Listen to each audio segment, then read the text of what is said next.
never slow up, no I don't take shit. I got no love for the fakeness. If you wanna play tough and wanna hate this, I'll always show up. I don't ever slow up, no I don't take shit. I got no love for the fakeness. If you wanna play tough and wanna hate this, I'll always show up and make a statement. I don't ever slow up, no I don't take shit. I got no love for the fakeness. If you wanna play tough and wanna hate this, I'll always show up and make a statement. Everything I do so instinctive. Good evening, ladies and gentlemen, degenerate sleuths of the night. We gather to boldly go where others have refused. Welcome to the DT show, you salty mofos.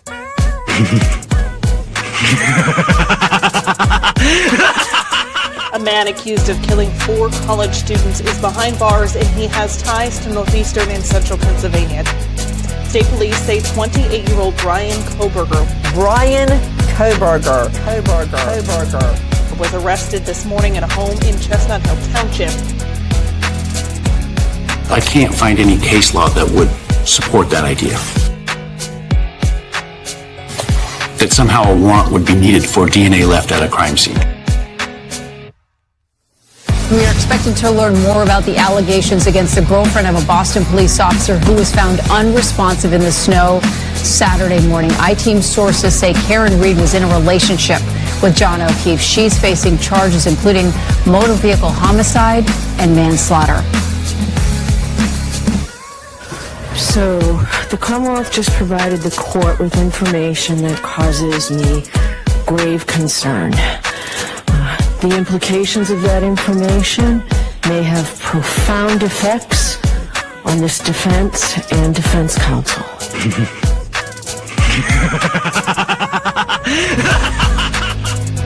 So, get your popcorn ready and your choice of drink. Get your butt on your seat. Like, comment, and subscribe for a treat. Here we go. It's time for the show. The Drunk Turkey Show.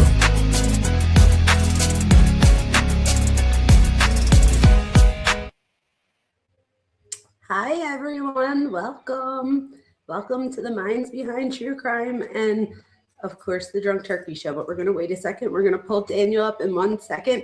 I just wanted to thank all of you for switching over to the new stream. Those of you who have been with me the past few nights know that for a few times my stream dropped out of nowhere for no reason, and then the other time I couldn't hear the guests. So we played it safe, and Daniel was the bestest of friends and at the last minute created this stream for me. So thank you guys. So tonight we are going to go over the interrogation. Hopefully we fit both Gypsy and Nick in, because I did go through and spend hours getting clips, because there are specific things that I want to ask Daniel about, who was a cop before, and he's, been in these situations. So I have some questions, and we haven't gone over the interrogation tapes yet together. So with that being said, tonight we have our special guest, Daniel from the Drunk Turkey Show. Howdy, y'all. How you doing, Daniel? I'm doing well. Good. It's Friday, and I think it's a 3-day weekend for me, so I'm excited. Oh, that's amazing. Yeah, for me too. I just thought about that. Yeah. I didn't even think about that until you just said it. Now I'm like even more excited. There you go. That's amazing.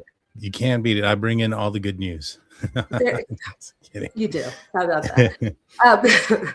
So you guys, tonight we're going to go over the interrogation. What we're going to do is, obviously I'm not going to be diagnosing anybody on camera. This is more about interviews and interrogation tactics and things like that. We're going to see 2 totally different interrogation tactics. So I'm so excited to hear what you have to say about that, and if you think one was more effective than the other, because I think I do. But I'm going to pull it up. So let's pull up our first video here. So you guys, I put in the description box the link to In the Weeds podcast. So I don't know if somebody wants to drop it in the chat as well. That would be amazing. But that's who I got all of our videos that we're going to use. They popped in our chat the other night and I fangirled a little bit. I was so excited. I was like, oh my gosh. So, so let's do this. Before we start, go ahead, please. I got a couple of questions. I want to let everybody know I'm not very familiar with this case whatsoever. That's right. My wife, on the other hand, My wife, on the other hand, is somewhat familiar. She's kind of telling me a little bit of stuff. I kept telling her, no, I don't want to hear it. I don't want to hear it. I'm going to wait for the show because I want to wait for that. But so for those that don't know, who is Gypsy Rose Blanchard? Like, this was a high profile case. When did this happen? When did this happen? So this happened in June, I think it was June 10th of 2015. And the thing that makes this such a big deal today is because until recently, now not everybody, there are a bunch of people that are on the truth train, they call themselves, and they've been trying to get people to get the truth for like a few years now. But for most of us, we just got the FOIA documents and we're like, wait, what's happening? A lot of people feel duped because we were led to believe that she was the child of a mother who suffered Munchausen by proxy or factitious disorder imposed on another person, and that she should be out of prison. And it made like Nick her boyfriend look like, he was the one that was the predator. And, he was like, I'll do this for you type thing. And all these things are so not true. Like, and a lot of it is just coming from her. Like, you see the videos, so you could see the actual evidence, and you're an evidence guy. There is so much evidence here. So I think that's what makes it interesting, because now people are thinking like, wait a minute, was she the mastermind here? And it's just so interesting. Interesting. And so for those that don't know, what is it that she did? She got her boyfriend Nick to stab her mom 12 times and kill her, but she does so very interestingly. So there are videos, and you guys, if you go on In the Weed podcast, there's a few people, they have so many videos where it'll show you before the crime. And this is what I didn't realize until recently. We have all these new tapes of her, and these are like messages, like text messages. She'll take a video and then send them the video, and then he'll take a video and send it back. But what we're realizing now is, or I'm realizing now, is that these videos were only taken from a few months before the crime. They were together for 2 years. I think in the beginning, when I first seen this, I'm like, oh, this has been going on for 2 years. Here's the videos over 2 years. No, most of these videos, like these characters, she creates these characters and then has him match it with a character type thing. So for example, her one character, Ruby, is like her evil character. And she wants him to match that. So he creates a character, Victor, who is also evil. Both are capable of killing people, like, all the most heinous things that you could possibly think of. But it's interesting because she's super manipulative. And in these videos, you could see over time her manipulation. He's also autistic. He's a person with autism, and he also has, I believe they said it was like the IQ of 80. So he definitely had like learning disability. So I feel like that is like almost predatory on her end, in my opinion. And again, you guys, this is our opinions, allegedly, all the words. But you could How old see was he? He was 28, I think it was, or 27, and she was 23. So these were like, these weren't like little kids, like these weren't teenagers. Yeah, no, you did send me a couple of videos. I managed to see about 10 minutes of the Ruby video. And for those that aren't aware of that video, it sounds like, from what I could take from it, it looked like a video log that she sent, kind of describing herself to somebody, and I'm assuming this is her boyfriend, and some of the things that she was willing to do. And she was dressed with a jacket that was basically unzipped almost all the way down, and no shirt underneath. And so obviously she was manipulating this young man, or this man. That was one of the things that I took from that. And I also just kind of was, and just watching it, not knowing what it is that happened, because I still really didn't know. I think I was aware that she was involved in her mom's, death, but I wasn't aware of how or somebody else being involved in things of that nature. But after seeing that, I was like, wow, this person seems like they're quite capable of committing the crime or planning it out. she not only did she plan it out, but she sends him money like through the mail so that he can get a ticket to get there. So she provides all that. Then she steals the knife from Walmart. Like, so she tells us this. This is all like in the evidence. So this isn't even speculation. She steals the knife from Walmart, and she and Ruby, I guess, meets Victor at the door. Right at the door. And again, we're playing characters. I told people the other night on one of my lives that the reason somebody would do this too would be, it's like she created these characters so that he could separate himself from the good person that he was being. Like, if you listen to their text messages, he like calls her honey all the time and like darling, and he's very, you know, romantic in that way. So she had to create this evil side to him, and he goes with it.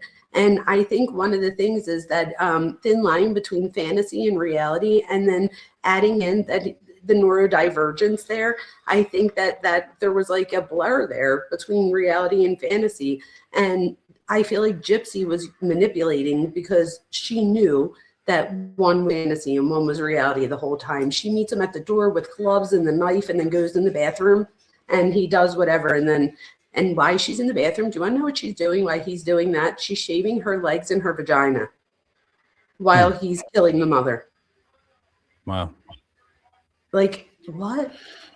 Yeah, see, I had no idea about that. But, you know, just kind of thinking about, you know, her get up and what she was saying to him, and kind of understanding a little bit, just a small amount. That I don't know a lot about him. But from what you're telling me about his, you know, his mental capabilities and things of that nature, it sure does sound like she was trying to influence a dangerous, violent, you know, thing in him, similar to like exposing somebody who's susceptible to violence, to, you know, violent video games and things of that nature. And so she's using, you know, sexual fantasies and having a violence to it, to manipulate this person into maybe perhaps committing this crime. It's that's interesting. It's so the whole thing is interesting. So I took notes. There are 8 interrogation videos total, or no, 9. There's like 4 and 5, but I knocked it down to like a few things. So I have like a few clips here is what I'm trying to say that I'm going to show us. So again, Into the Weeds, everybody go subscribe, everything. I think a lot of people are. Okay, so the first one we are going to go. This is another thing I noticed. I noticed there's video. There's video 1, 2, 3, and 4, or disc 1, 2, 3, and 4, and I realized that they're not in order, but this is the first one. So in this one, they just get arrested. They're just getting down there. It's 6:15, 15. So this is a few days, like 5 days after it happens, and it's almost 11 o'clock at night. So in this first one, at 37:50 is our first timestamp. So there's a lot of like. One more last thing, because I feel like I'm missing some pieces still. Please. Well, you mentioned the Munchausen syndrome and stuff earlier. Was that real? Was her mom giving her like medication or you know, making her think that she was, you know, sick and things of that nature when she wasn't? You know, was that an actual aspect? You're good. Everybody be nice to each other in chat. This is where like the debate comes. So this is the thing. I've only been covering the case for the past like few days. So this is where I'm at. And there's a lot of people that disagree with me, and that's okay. And then there's people that agree, whatever. But I have to be genuine to who I am. This is what I think so far. And it might change. And if it does, I'll let you know. But so far, this is what I get.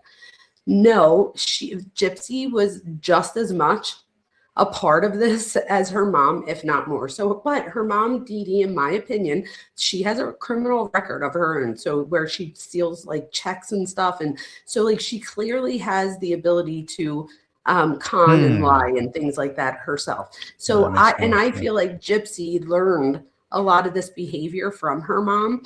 At some point when Gypsy's 14, her and her mom are in Hurricane Katrina, and they lie and say that all of her medical records were swiped away, but that really wasn't the truth. There were somewhere, but a lot of them were still there. So they move somewhere else, and they tell the doctors the things that she's had and has. And Gypsy is just so like bubbly and like talks really, and the mom makes it seem like she has like a fatal type disorder. So everybody always feels bad. So people just went along with this.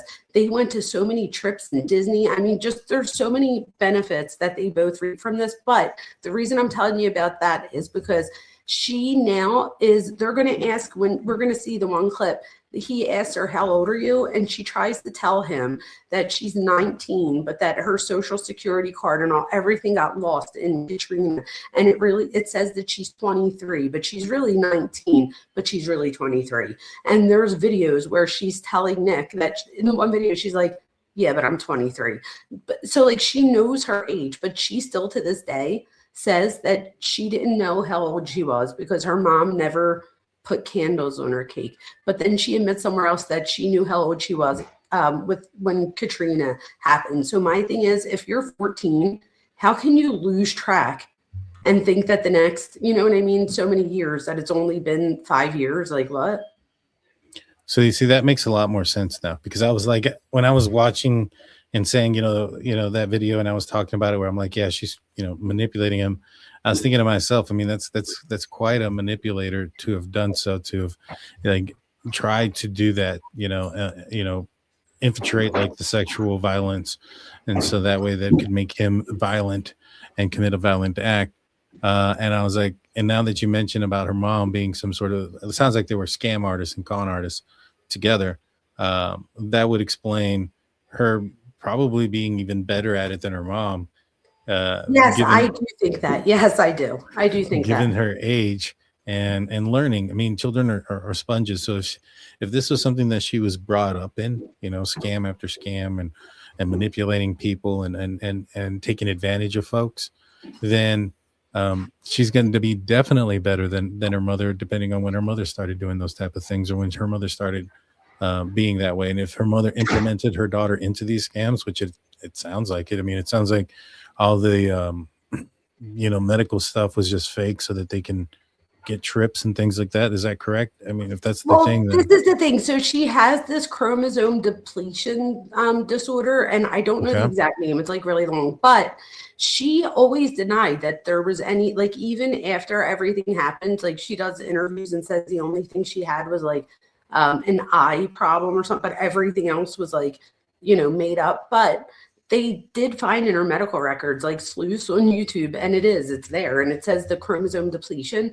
So a lot of the ailments she had at first, if you want my honest opinion, and this part I didn't update people in, but I think that when Dee Dee's mom dies, I think that Dee Dee and her mom, and I have to dig even more, but I have a feeling that Dee Dee learned this somewhere, or that this was that, because you don't just grow up, you know what I mean? So, but when Dee Dee's mom dies, that's when I think she winds up, her mental health goes, and she starts to do these things a lot more. And that's where even other people are saying that, she was, a lot of people that knew her said that when her mom died, she was different. And then they move away and stuff, these two together. So Dee Dee definitely has that criminal past. The thing that I think people are fighting about now is, did she have factitious disorder, or was it a crime thing? Who's Dee Dee? I'm not familiar. Her mom, Dee Dee, her mom. I'm sorry. Oh, Dee Dee, okay. her mom. I'm so sorry. Dee Dee, sorry about that. So Dee Dee is the mom. Dee Dee's the mom, yes. So, okay. But my thing is, I looked at Dee Dee's, like, growing up, and her mom had like a very close relationship, but like closer than the other siblings, like almost dysfunctional. But I still have to look into it. So that's all alleged right now. But Dee Dee definitely, I mean, I don't even know why people are denying it. There's like headshots of her being arrested. So, I mean, she's been arrested for these checks and stuff like that. Gypsy has been caught stealing, but they decided not to press charges. I forget where it was. It was like not Target, but it was somewhere like big like that. I'm sure someone in chat knows. But the police decided not to press charges. They just banned them for life. So, and a lot of it, they used this ailing health as a way to get away with that stuff. But like Habitat for Humanity built a house for her. Oh, the one other thing that I think people are probably like, why aren't you telling him this? She's walking right here, and nobody knows until they see her on the news after mom dies that she can walk. Apparently, Gypsy knew that she could walk longer than her mom knew she could walk. Apparently, she says her mom didn't know she could walk until 2011. And this is from I believe but it started after an accident that she had when she was 8. That's where I think like some of the disordered things come into, like where people would say maybe factitious disorder because of the mom, but I would also say it's called malingering. It's where you almost like linger those symptoms for financial gain. So I just think it like just kept going and going, and and I don't think she ever suffered any consequences. So like I think in this interview room right now, she thinks she's going home in a little bit. Interesting. She has no idea how much trouble she's in. So should I go to the first thing? Yeah, let's do it. Let's do it. All right, here we go. So this is where they come in. Gypsy Rose, when you came up here, did you bring your package and clothing with you? I did. I brought a suitcase and I brought a backpack. You brought a suitcase and a backpack.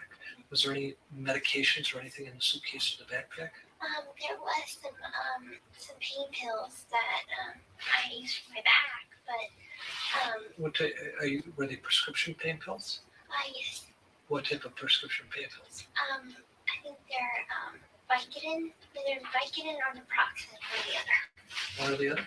Okay. So the reason I'm going to jump to the next part, but the reason that I put this on is because she does say in her jail calls to like an aunt or whatever, she says that she was highly medicated and that she was taking things. So I also want to show evidence where I say it. So she clearly tells them here that she's on Vicodin.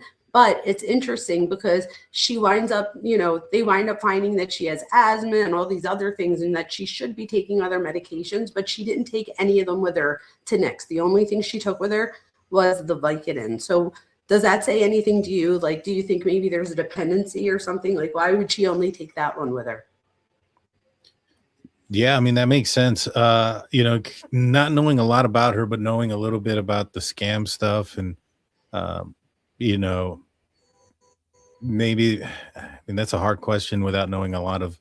That's true. I just mean in general, like if you were the cop right there, would you be like, oh, she's like, dependent on these medications? Or at that moment, not yet. Yes, at that moment. At that moment, not yet. Cool. I would have to. I don't know how much they know about her. How much they know about her medical history. If they were don't know anything right now. They know nothing. They're just asking her. They eventually wind up taking her at the end of this video to the hospital so that she could get checked out by doctors before they come back and interview her. Yes, yeah. I think that they probably would be taking the precaution as well. But would that be an indication that she's abusing her medication at this point? I don't know if there's that there yet. Now, would you have done the same thing, taken her for like a medical thing before you guys interrogated her? It depends on what I'm seeing. Cool. If I'm seeing somebody who's like that appears to be in need of medical attention, as in law enforcement, you're a first responder first, and so you've gone to a lot of medical calls, even though you're not an EMT or any of those things, and so you can recognize when somebody's in trouble or somebody's needing medical attention. You can also somebody might be able to get over with you and lie about it and things of that nature. And, if they're a master manipulator, which it sounds like this lady is, she may be, up to, she may know all the symptoms and how to reenact those and things of that nature, which could be very convincing to an officer who, again, is just kind of knows, when they go out there to a scene where medical attention is required, it's usually like, car accidents, like real medical emergencies. They're not, so there's not a lot of times they're going to calls where people are faking it. You know what I mean? So that might be, that meter might be a little bit off, somebody faking it, or somebody that is well rehearsed, that can get over somebody. They may get over a police officer more so than they would a doctor or a nurse. Wait till you see some of the things she does. Oh my God. Oh, I want to make sure I do this because I know that I have you for a certain amount of time. So let's move forward, right? Okay. So now he comes in. He was concerned about you, so I want to check to make sure you're fine. Looks like you're doing good. Is he all right? And he is fine as well. He's asking about very me. concerned about you, and he wanted to make sure you knew that. Okay. Tell him I'm okay. Perfect. That's what I'll do. So And tell him they're treating me nice.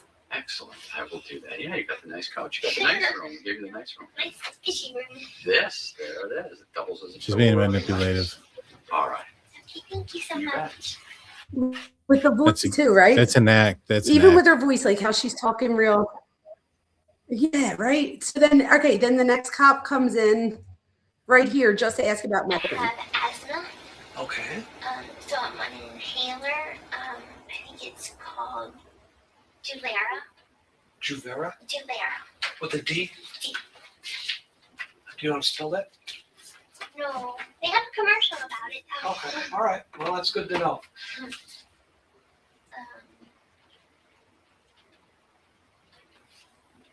If she's talking about That's what I medications went with her for. that she's not Yeah. really taking, that tells me she's trying Yeah. to gain sympathy.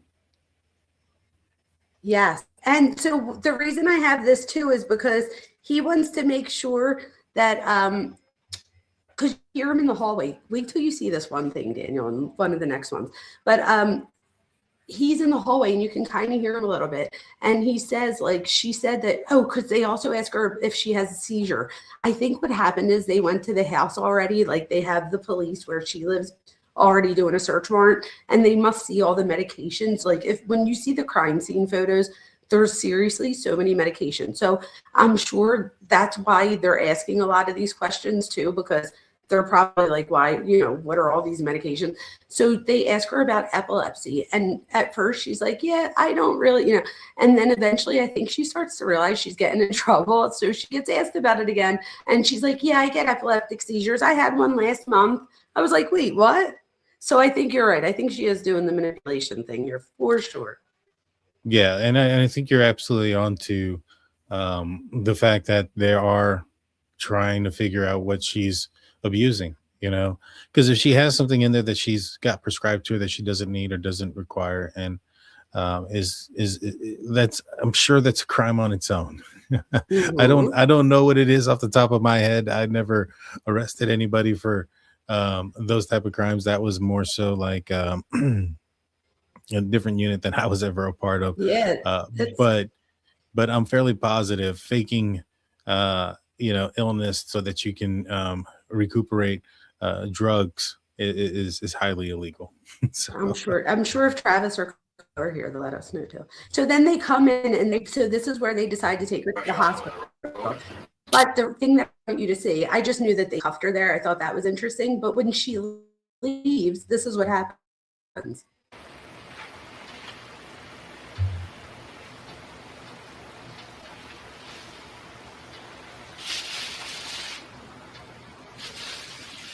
I was so confused by this. what is he doing? I have no idea. I was hoping you would know. What is that? Is that her bag? I think so. I'm not sure though. But he winds up just putting it over here, and it sits there for like the next few things. But I don't really know what it is. It's so confusing.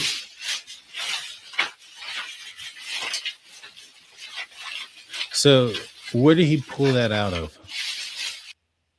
The hallway. It was sitting right here in the hallway. Like here, wait, let's see. And does the Gypsy ever have that It's in right her there. possession? See it? Yeah, I see it there. But did Gypsy ever have that in her possession? Not that I know of. I don't know. Let me see in the very beginning if we see it at the door.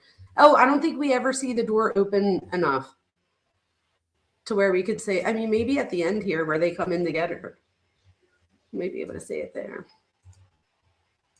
Yeah, I don't know what it could be. Oh, wait, is this it? Are they putting stuff in the bag here? Up to the hospital, but I got to Oh, ask no, you. that's the chains. It looked like a bag, but it's not. Yeah, I don't know where that stuff came from, what it was, but you'll notice it in the next few, like where you'll still see it. He's not wearing gloves, so it's it's not like it's trash that strange. he's going through. But that this he's next trying one, so okay, so again, so they take her to the hospital. So now in this one, they bring her back. so this one is still, it's still 6:15, and now at 3:11. What I'll say is he wasn't wearing gloves, so it's not something that they're going to try to get something forensically off of. Oh. You get what I'm saying? Had he been wearing gloves, then maybe he's trying to get something forensically off of it, but he's not. Which means to me he's probably not looking for evidence of the crime per se. Because if you're looking for some sort of evidence of the crime, you're going to want to be wearing gloves to do that, whether that be anything almost. You're right. So leads me to believe maybe it's trash, and he's looking to see what she threw away, if she threw something away. Guess what? That's a good point. That's a good one. You're right. That's probably it. So now she sleeps the whole time. So now she gets up for a second. Talk to someone about getting me some food. Okay. So she just says that she's hungry there. Hold on. So she starts sitting there, and then her and this guy start talking. So let me just go to the next one. This one is that. I want to make sure I get to all the good things. All right. So disc 3. This one. In here, I have. She jumps up before the cop comes in. And so before the cops, like how long is she just laying there? Oh, here we go. Oh, so this 2 is from 4:42 to 8 o'clock. So 4 hours. And now this disc is she's been there for another hour and a half, so maybe 5.5 hours now. But she's already gone to the hospital. Understood. So that's in there too. So, I know what it is. They're waiting for a cop to come from where she lives. So I think like the cop had to take a flight and everything.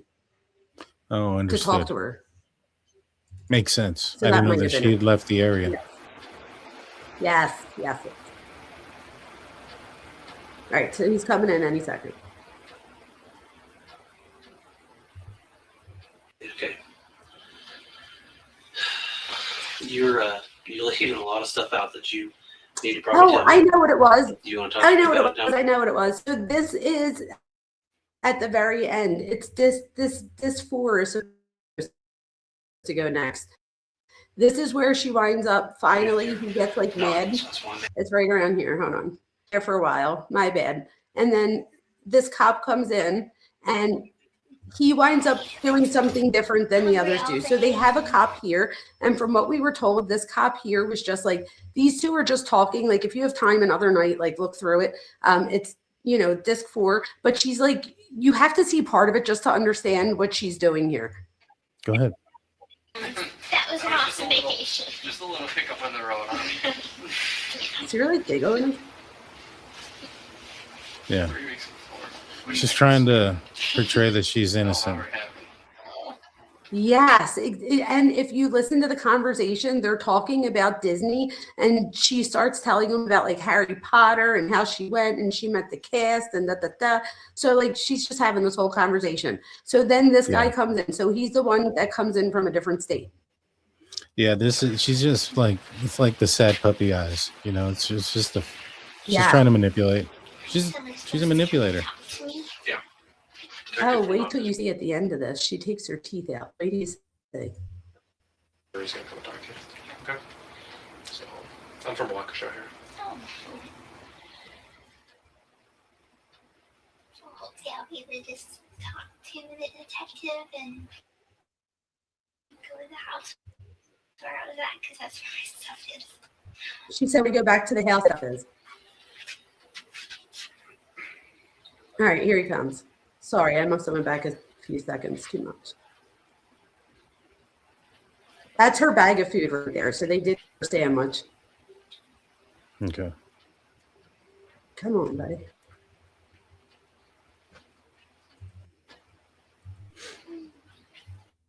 All right, let's just get to where he's saying. Medicaid. My medical insurance has 23. Okay, that actually. So how old actually are you? So of course. Okay, and that puts you at how old? All right, there he goes. We're just waiting a second, Daniel, because it's not here yet. Hey, Gypsy. Is it Stan? Hi, Gypsy. Let you guys Hi. talk. I'm Detective Hancock. I'm with Green County Sheriff's Office. How are you today? Good. Doing all right? Good. Good.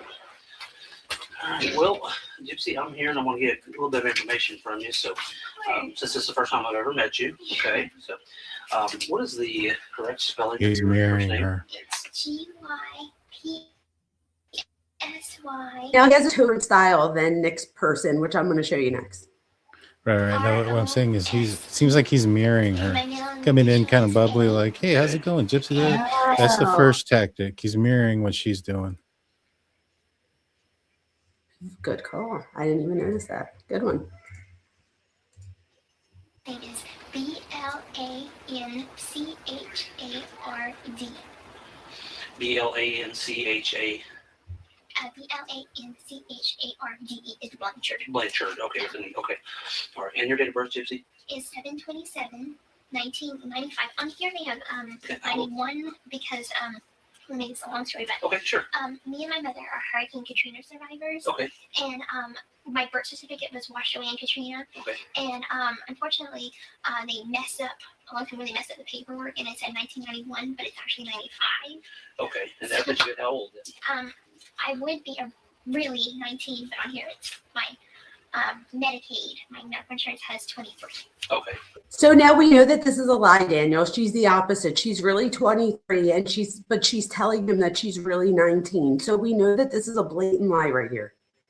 Mm-hmm. That's interesting. Crazy. Yeah, probably. So how old actually are you? Let's get 19. 19. Okay. At this point, yeah. Dr. Vona, at this point, Nick, that's her boyfriend, right? Yes. That's his name. Has he been arrested? He's arrested. He's in another room right now. And he's sitting there for hours. So I think she's trying, that's just my opinion, but I think she's trying to even kind of, because how old is he? 28 at the time? Yes. And so she's making herself almost a decade younger than what he is, trying to, in my opinion, kind of, manipulate the officer into thinking that she was the one that was taken advantage by an older man, much older man. Oh, wait, do you see?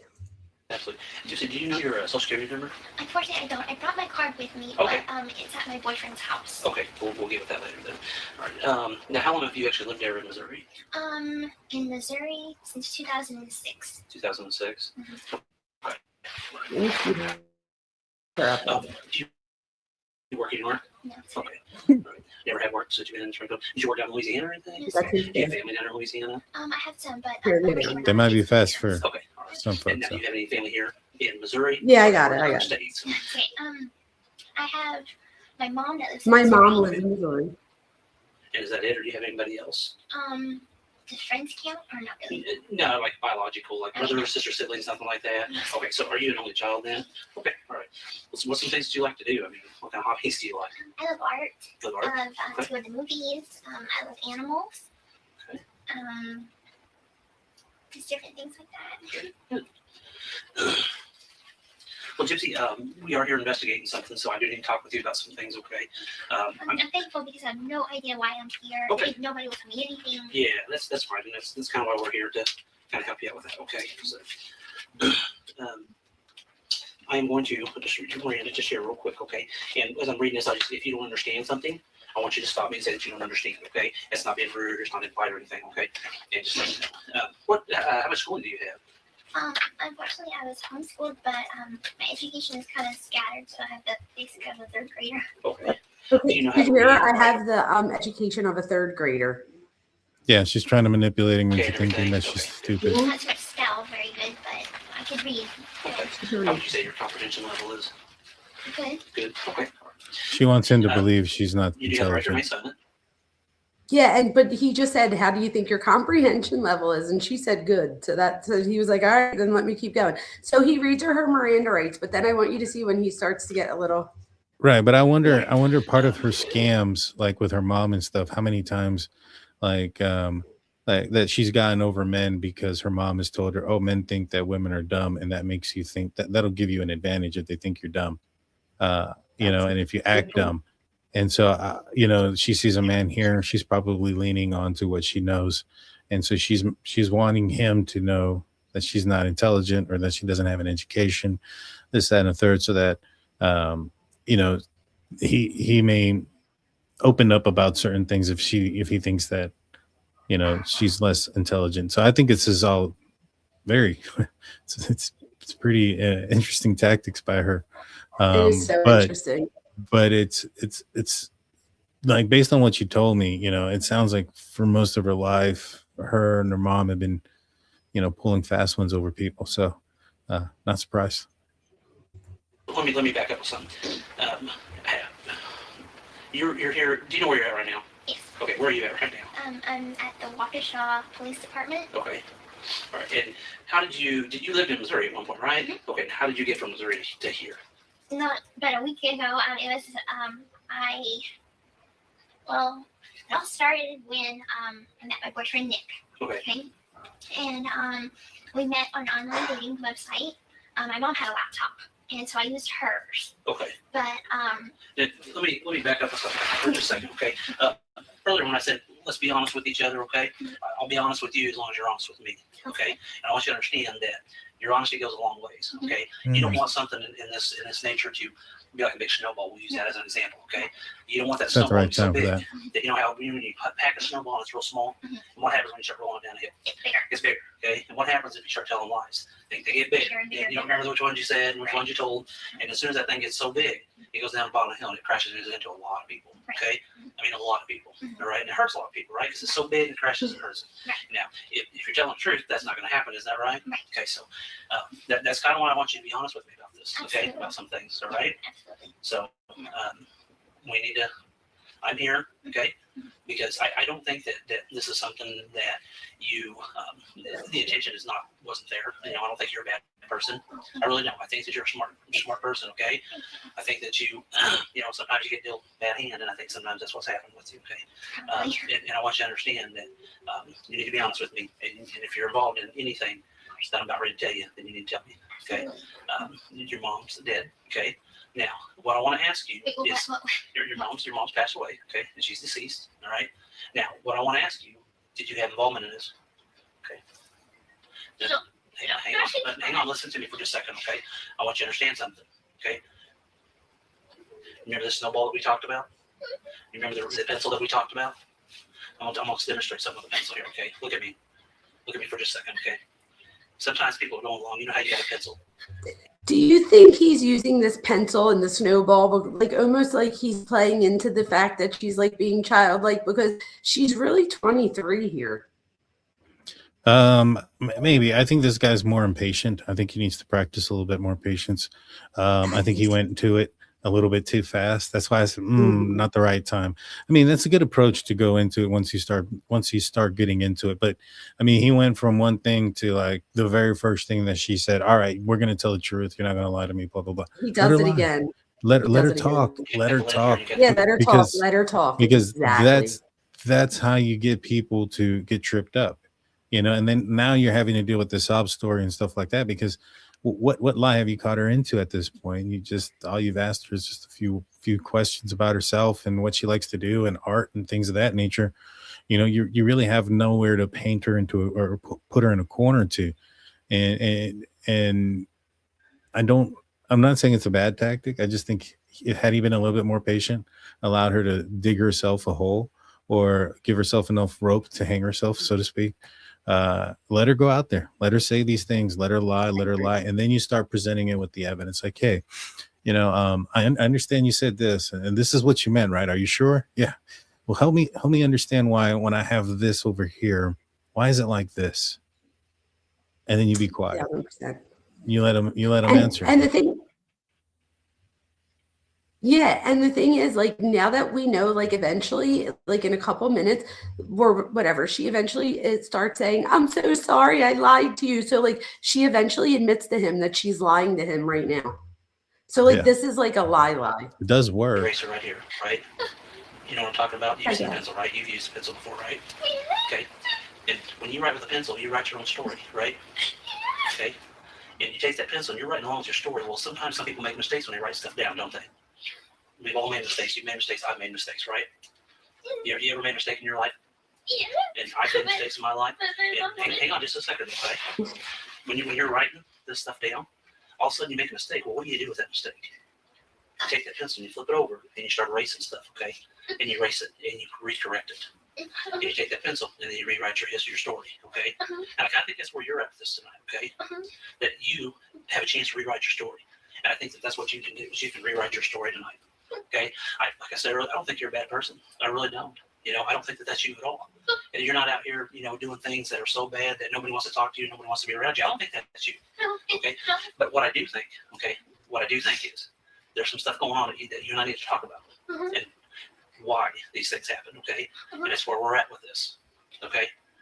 Now, I want you to understand something. That you need to be, look at me, okay? Look at me for just a second, okay? You're in a situation where you can help yourself right now, okay? And that's what you need to do, okay? You've got to help yourself, okay? Because the more and more you let that snowball roll down that hill and get bigger, what's going to happen is it's going to explode. And that's what's going to happen with you, you know? You don't want that, do you? I don't think you do. I wouldn't want that. So we've got to rewrite history. We've got to rewrite some things, don't we? Okay? And I think that's where we're at with all this, all right? What happened with your mom that night? I don't know what happened with my mom at all. Okay, just listen to me, okay, sweetheart. You know what happened to your mom, okay? You know exactly, sweetheart. Listen to me. Let's not go down that road of taking your pencil and writing a bunch of mistakes down. And then when you get to a certain point, that paper's gone, and guess what? You can't erase it, can you? No. You can't erase it anymore. Do you want that? No. I don't think you do. I think you're smart enough to understand where we're at with this, okay? I think you know, okay? And I know that you know, all right? I wouldn't be here if I didn't know. And I know the answer to a lot of these questions, okay? I already know, okay? I know them, and I'm giving you a chance to be honest with me, okay? Because you don't want this thing to spiral out of control, okay? No. Your boyfriend's in here, okay? He's here. He's in here, okay? All right? And She just went from crying to he's here. I'll talk to people. No, I know. Listen to me before you say it. Did you want to say something? Oh no! I was just yeah. No, I caught that. Okay. You know, he's yeah, you caught that. He's, you know, I like the approach he's doing. I thought he would have used a little bit more patience. Is this the first time that he's talking to her? Yes. Okay. Yeah. See, So that's the only thing that is was pretty quick. Yeah, it's fairly quick to go right into it, but I mean, it's effective. It's working with her. She's, you know, with some people you need to take control, and it's working. But the thing is that even to the end, Daniel, the thing is, even when she eventually does give, she still lies. Like the story that she tells is not the truth. So she still winds up lying the whole way through. Only I think she realizes that like the gig is up because he starts saying things like, I forget what he said. We'll hear like something about like something that he wouldn't have known if, you know, he didn't know more. And so he gives her an out. He does like the Chris Watts thing where he gives her an out and he's like, well, maybe you didn't hurt her, but did Nick? Why would Nick hurt her? And that's when she eventually is like, well. Yeah, that's a common tactic too. Like, hey, you know, maybe it was an accident. Maybe it was this. Just tell us what happened. And then once you get that, then you get a chance and an opportunity to break that down. And so it's just about taking one step in front of the other. You know, you're not going to go from tell me what happened and they're going to be like, all right, you got me. This is everything that happened. You know, exactly. you got to sometimes give them an out, you know, like that, like, hey, you know, in a scenario where I know it's been used, where there was a guy who was accused and charged, arrested, and eventually was convicted for sexual assault on somebody who was under the age. And the tactic was that that she had came onto him, and we're like, you know, these kids, they're younger, they think they're older, they lied to you, they tell you they're a different age, blah blah blah blah blah, and you start breaking it down, and then they're like, yeah, and then all right, but that wasn't the first time you met her, right? And then boom, then you start going into, so you had a chance to figure this out. You did know. She did tell you some other time. Maybe she told you one other time that it wasn't true at first, but the second time you found out by the time that you guys were hanging out. And in that scenario, that was the case. And the way we got to it was we had to at first get him to admit that he had the relationship and that they were talking, they knew each other. And then from there, just kind of piece by piece, letting him walk himself into a corner. Eventually we got the entire confession. So that's awesome. Yeah, there's different ways of doing it, but yeah. Let them talk. I think that's always important. Let the person talk. They're going to give you the evidence that you want is by letting them talk. I agree. All right, let's see what he says here. Let me see where I'm at. Do not dig yourself in a bunch of lies, because what's going to happen, that snowball's going to get so huge, sweetheart, that it's going to explode on you, and you're never, ever going to dig yourself out of it. Do you understand me? So she keeps going and she keeps lying and lying and lying. About you. They all love you. But guess what? Those friends are standing at the bottom of that hill. I understand. And that snowball I understand. is getting ready to crush them because they want to know why. Things very, very clearly. You think that it's me? Why would you think that it's me? I have always thought my mom and I are best friends. Listen to me. Listen to me. Please don't dig yourself in the soul. And that's what you're doing. You're still doing it. Okay. What do you think? Do you not think that we've already talked to some people? Okay. All right, here we go. We've talked to everybody. I mean, I'm not going to come in here without having all my things in line. Okay, I want you to understand that. Of course, I understand that. And we need to get to the why. When we get to the why, then all these other questions I can answer for you, and we can move on with this. Okay. And you're the person that knows the why. You're the only person that knows the why. Okay. And that's where we're at with it. You're the only one that knows the why, and your friends. sir, Do you really want to support your friends? no, of course not. Okay, then why? May I please speak? When we get to the why this happened, I don't even really know what happened. okay. I came here because my mother kicked me out of my house. She and I were having relationship problems. I guess she wanted me to stay with a girl forever. So she didn't really keeps like my trying. boyfriend. And she was like, pretty much, if you want to move to Wisconsin with him, fine, go. He doesn't And follow it. I packed my stuff. She basically wanted me out of the house before then because we kept on having arguments. But I'm not a violent person. I've never ever hurt her. And a lot of our arguments stemmed from being with Nick. And so I just basically chose to come here. I gave him money to come here, and I said, "Can you please come pick me up?" Because my mom's kicking me out of the house real soon. And that's when he asked his mom, "Can I stay with his mom and him and his stepdad and his little brother?" His mom said, Can you "Fine." pause it real quick? So So, it sounds like this is the first time that she found out that her mother passed away. Was she aware that her mother was attacked? She was there. She was in the bathroom shaving her vagina. Right. And so, like, who called 911 or whatever? Like, how did that situation go down? Oh, Daniel. So how manipulative is this? In my opinion, this was manipulation and on purpose, but I want to see what you think. They wind up realizing who it is because a couple days after it happens, Gypsy wants to make sure that her mom's body gets found. So that's what she says. She says so she could have a proper burial, in my opinion. She wanted to make sure that if they got caught, that Nick would go down for it, not her. So she goes on Nick's computer so that they could trace it back to Nick, is exactly what they did. Went on her mom's Facebook. So her and her mom have like a shared Facebook. And she wrote that the fat is dead. And her friends are like, "Dee Dee, what's going on? Like, are you okay?"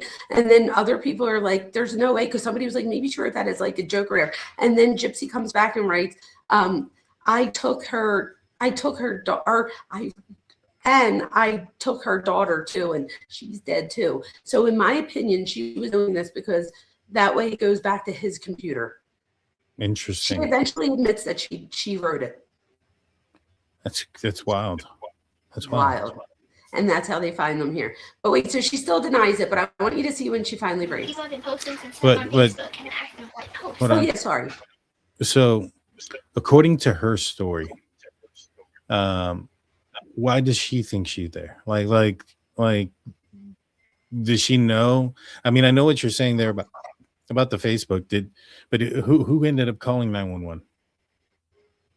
So the mom's friend. So on Facebook, Gypsy could see how people were reacting, and one of the friends were like, "Wait, what's going on?" And people were like, "Dee Dee." So like all the friends are chiming in, like the mom's friends, and then the one friend was like, "I live 3 blocks away. I'm on my way home now. I'll stop by and see." So like eventually one of the neighbor friends, goes and checks. Yeah, because I mean, because she goes, I'm not a violent person, kind of indicating that there was a really violent crime that happened to her mom. And I'm just wondering what information was out at that time for her to have come up to Nothing. that conclusion. I don't think anything. I don't think she knows anything at this point. All she knows is that they came in and swooped them up. But she really knows everything that happened. But she's acting like she Right. doesn't know anything. But as far as police are concerned, she at this moment doesn't know anything that they know. Right. Yeah. No. That makes Yeah. sense? No, that makes sense. I was just because, like, that would have been like big red flag for me as soon as I heard that. I'm not a violent person. I'm like, well, what makes you think that something violent That's a happened? good point. That's a good point, Daniel. You know what I mean? Interesting Yeah. stuff. No, that was a good catch. Good. See, this is why I had you on. That's why I asked you to come on, The Daniel. police came before I could even read what he was saying. So I guess he was trying to tell me something. Okay. Do you see that that's what all your friends are wondering why? Mhm. Even that friend that you're talking about is wondering why. I wrote down when she That finally. Leah's worried about you. Aaliyah? Are you kidding me? Look at me. Look at me. Aaliyah's always been a bully to me. Okay, but look at me. This time is different. This time it's a lot different. She's very concerned about you, sweetheart. Very. What about my Aunt Rachel? Okay. Why did this happen? I don't know. You do know why it happened. Okay. I don't know why it happened. Let me tell you something. I walk out that door. Did she have a heart attack? Did she have a heart attack? She keeps it up. We're not going to play those games. I'm not going to do that. So now he gets upset. Family, but you might as well consider them family I do. because every one of them care about you. Yeah. Bull crap. I'll She tell you who they slipped are. up when she said Gotta get to a violent. certain- Yeah. Won't ever talk to you again No, of course not. because right now, all your family and friends, every one of them, they're there. They're still supporting I'm you. trying to think when he finally gets her. Hold on. You know why? Because they love you. Is it all three? So I Yeah. don't know what those things are. Can you kind of describe it a little better for me? Again. See, I think that's the wrong approach right there. Okay. Because right now he's talking about, your family loves you, this and that. That approach works when you're dealing with somebody who's like going to jail because they took somebody's life in a gangbang situation, or they committed a drug offense, or they committed this or that, and you're trying to utilize guilt as a means for them to confess. Like, you don't want to put your family through it. They're wanting to know. In this scenario, if she had her mom killed, in my opinion, I don't think she cares much about what other people think about her, like to that extent. Nothing. I'm get so what I'm glad saying? that you said that because 1,000%, because I picked up on that too. And I said, I was saying that I also think that because he's doing that and he's saying, like, what do you think that I talk to your friends and your family and they're telling me? And the thing is, I think she knows because she's smart enough here. I think she knows, like, I don't have friends and family that he would talk to. Like, the mom didn't talk to any of her relatives. Like, it was literally like them against the world. So she has to know in her head that some of what he's saying isn't true. And I Right. wonder if that's why she keeps up the facade for as long as she does. Because she just keeps going, and then she eventually gives up. I wrote down when it was, but I feel like my thing isn't matching up for some reason. I don't know why. So let me just say it's coming up. If he's wearing them right now, he's wearing them. You know, if he has those bear at the house here. Oh, wait, hold on. I think it was right there. I think. I don't know. Did you go in and see your mom? No. Okay, here it goes. It's right here. Bus, but the Greyhound bus that he was going to take to go back to Wisconsin, it was too full for me. So, and he told them my name was Bella Godeshan. Okay. So they couldn't track me. And so we took the Greyhound bus and we came here where we stayed for a few days at his parents' house. Okay. Why are you wearing a wig? Because my hair is fully grown out and he didn't want people to recognize me. She had to have told him already. I want you to hear what she tells him. Oh, here it goes. It's right here. Let's not do that to them. I don't want to do that to I them. honestly would never hurt my mom, but I'm not. But why did Nick hurt her? Why didn't Nick hurt her? Now's the time to be truthful, sweetheart. No more lies. This is where it happens. The only reason I didn't think is because he wanted me to himself. Because he wanted me to himself. Getting in the way of us being together. Sure she did. She didn't like Nick. She didn't want her little baby girl to grow up. She wanted to keep her little baby girl young, didn't she? she said that there was something dangerous about him. She had a way of reading people. Okay. And she said that he seems like the head in the closet type of person, the kind of murders. You want to pause it? Like Jeffrey Dahmer kind of person. She just said like a Jeffrey Dahmer type of person. She's lying. So what This is all a lie. what she's doing is deflecting and minimizing her contributions to the crime, and then deflecting everything towards him, and saying basically, everything was him, it was his idea, blah blah blah blah blah. This is pretty common and consistent with most criminals, to be honest with you. Really? Okay. Yeah, deflection, minimization. They finding out like, oh, I didn't do anything like that. Well, wait, because I want to make sure I have time to show you something with Nick's, because Nick does something totally different than she does. So it's interesting that you just said that, because it's so interesting. So wait, let's hear him see this last part. I'll wrap this up and I'll show you next. All right. You know your mom was right. You hit it right on the nail on the head, sweetheart. You know your mom was right when she said that. That's fake. She has no tears. I was gonna say that's why she's hiding her head down. Yeah. Well, wait, while we have this one, I'll pull his up. I'll cue his up. Oh, I already have it queued up. You tried to stop him. Oh, wait, listen to this part. This is important. He's very strong. Was it hard for you to try to stop him? She didn't try to stop him. Try to stop him, wasn't it? He's too strong, wasn't he? Yeah, I see that. He's giving her a way out so that she can bury herself. Try to stop him. Okay. But it wasn't true, but then she said yes. And then it goes a step further like this. Okay.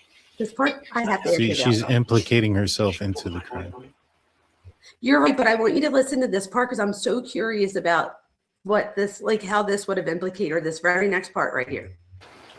Is that a yes? I can't guess with your nodding, so that's why I'm asking. It looks like you're shaking your head up and down. Is that a yes? Yes. Okay. What did he do with the knife after all this was done? I'm sorry. I lied to you from the beginning. I'll tell you the truth all now. Good. I'm proud of you. I'm proud of you. I love him so much, but maybe he can get help now. Okay. For his silent ways. Maybe you can. He killed my mom. You killed your mom. Yes, I know it. How did you do that? He was supposed to come and visit me. Okay. And I thought we were gonna go outside and we're just gonna sit together for a while on the porch. And At your mom's house? Yeah. Okay. And he came inside and he started walking to my mom's room, and I told him that he needed to go outside. We need to go outside. What was your mom doing at that point? Was she asleep? She was asleep, and I got up to use the restroom. And at that point, he had put me in the bathroom, and he had locked the door. Okay. And he went to my mom's room, and I heard her cry. I heard her scream for my name. You heard your mom She heard her name. You heard your mom crying, and you heard your mom calling out your name. But she was screaming. And he opened the door, and he was covered with his hands and he had cut himself on his finger. You know if it was his left hand or his right hand? It was, oh my gosh, I think this hand. Okay. And, So you want to pause it real quick? and what happened? Yeah, she doesn't even. Yeah, what do you think about this? So a I'm few signing things. now. Few things. Super manipulative. Again, she's trying to deflect and make everything about him, and it was his fault. She's saying that she got locked into the restroom. One of the things that I picked up on, I remember about 10 minutes of that video you sent me where she's wearing a red, wig, and she's calling herself Ruby. And that was, or I think it was Ruby, and that was her evil side or whatnot. She mentions in there that he can take the life of somebody, and they could be one of her family members, but she's not going to be able to be there when it happens. So she was already setting that moment up. so that way she's not there. And I think that she feels that all the evidence is going to be on him. She's not going to be in the room, and that if she physically doesn't commit the crime herself, then she's just manipulating this guy from the get-go.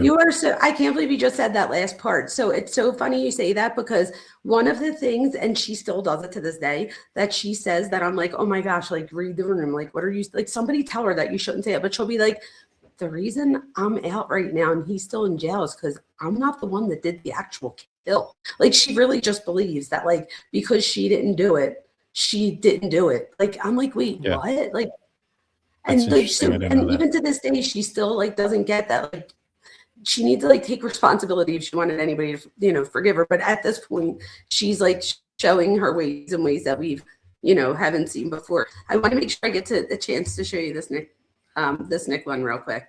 So wait, ready? I'm going to share Nick's. And this is the difference between her and Nick's. Nick, so let me just tell you, and I can't wait to go through and watch all of the things with Nick. So Nick has like 5 videos, but most of the videos he's in the room all by himself. However, I was like, you know what? Like, he wasn't sleeping. So I was like I start listening, Daniel. He's having full-blown conversation. So I am going to go through like tomorrow, the next day, and I'm going to try to make timestamps for that, because I'm interested in what he's talking about to himself out loud. But now this is the investigator. This is the first time they come in to talk to him. And it's 12:36 a.m. Interesting. I would never did it if it was not. Wait, okay. I think I went too far. This was like, oh, come on, thing. Here we go.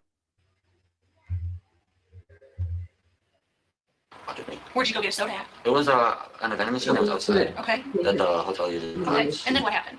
And then me and her pretty much stayed inside the hotel for pretty much the entire time. Because the thing is, with my bus ticket, it was a round trip.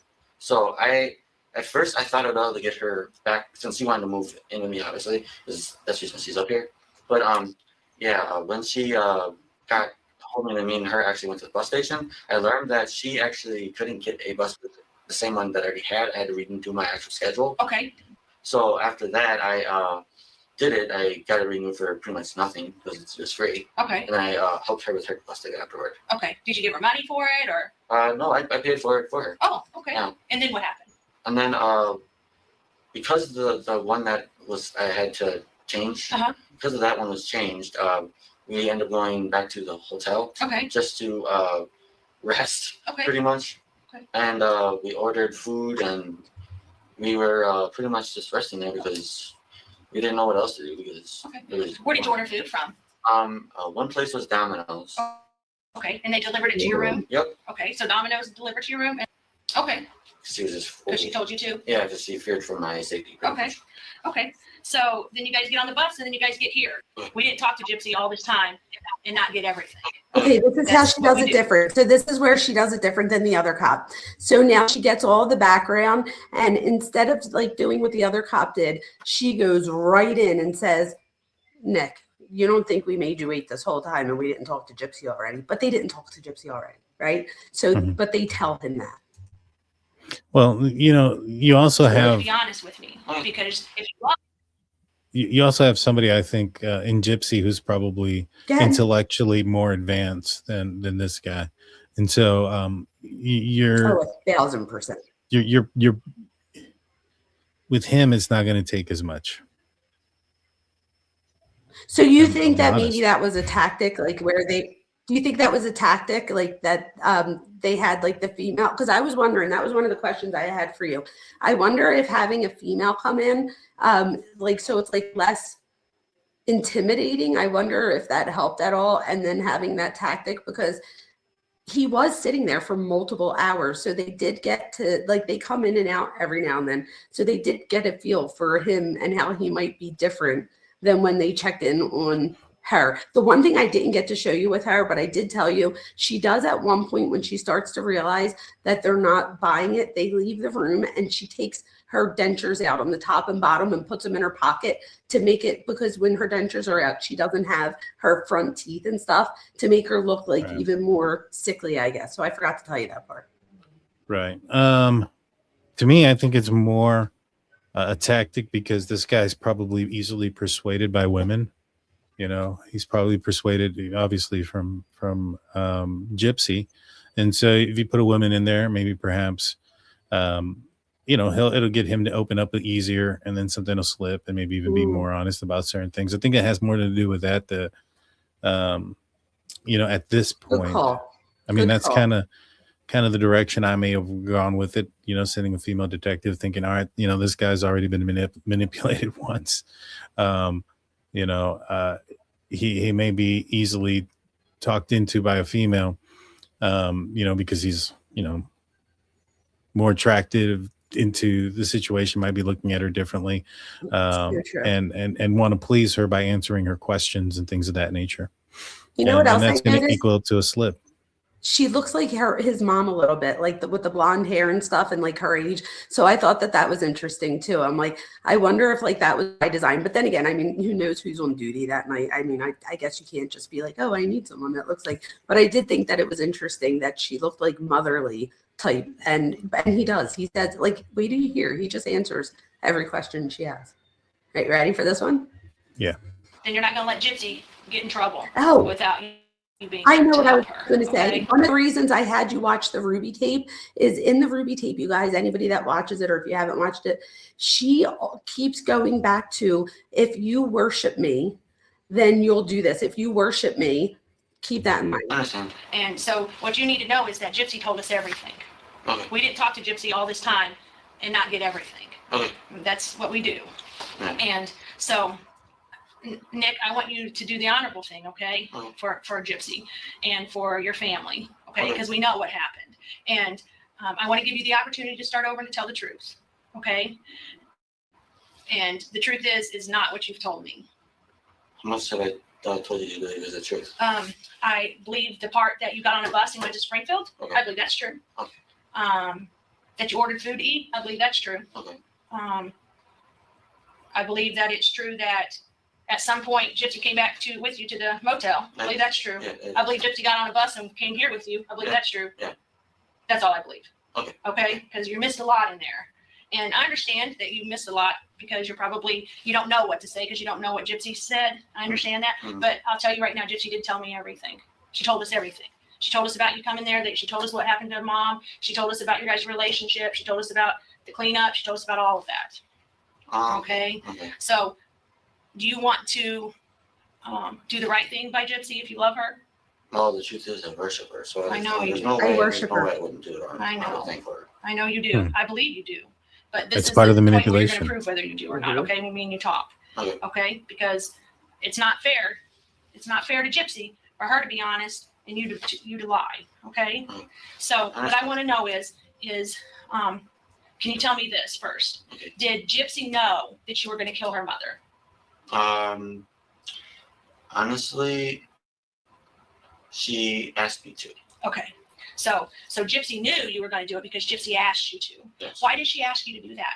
Because she felt it was her only way to be with me. Okay. She felt like if you killed the mom, then that's the only way she could be with you. Yeah. Do you know the mom's name? Manipulative. I don't know her real name. All I know that she goes by Dee Dee. Dee Dee. Okay. So, has Gypsy asked you to kill anyone else? No. Okay. She just wants you to kill her mom. Yes. Okay. And how did Gypsy ask you to do that? Did she ask you to do that in a text message, on a Facebook, or in person, or something different? Well, it was more than once. I mean, you had Facebook. We would talk about it on there. We would talk about it even on Texas. Okay. And what kind of things would Gypsy tell you that she wanted you to do? She wanted. The thing is that I know she loves her mom a lot. I know she does. Yeah. I had I was up here with her, and she felt guilty about the whole situation. I had to make sure she was safe, and meaning like I had to make sure she felt like she could be comforted by you. Okay. Yes. Okay. Because and then the truth is, okay, I'll admit it. I did actually stab her mom. I will admit it. I know. Okay. The only reason I did it is because I did it for me and her. That's the real reason I did it. I would have never did it if it was not for me and her. Okay. So you wouldn't have done it if somebody else would have asked. No. Okay. There's no way I would have did it for anyone else. Okay. So you just I did it. truly do worship her to the point there's nothing I want to do for her. Okay. And there you go. So I truly do worship her, and that's the only reason I do it for her. And like you're saying, it's complete manipulation. I also want to tell you that if you give me any like hand signal to hold on, I can't see it because when I go over to see where you are on that screen, it cuts out for me. So I have to stay on this screen. So just cut in if you want me to stop. Yeah. No, I mean, this kind of goes back to what I was that? saying, Right. you know, early on about, you know, Yeah. the sexual manipulation, you know, what she was wearing, what she was saying.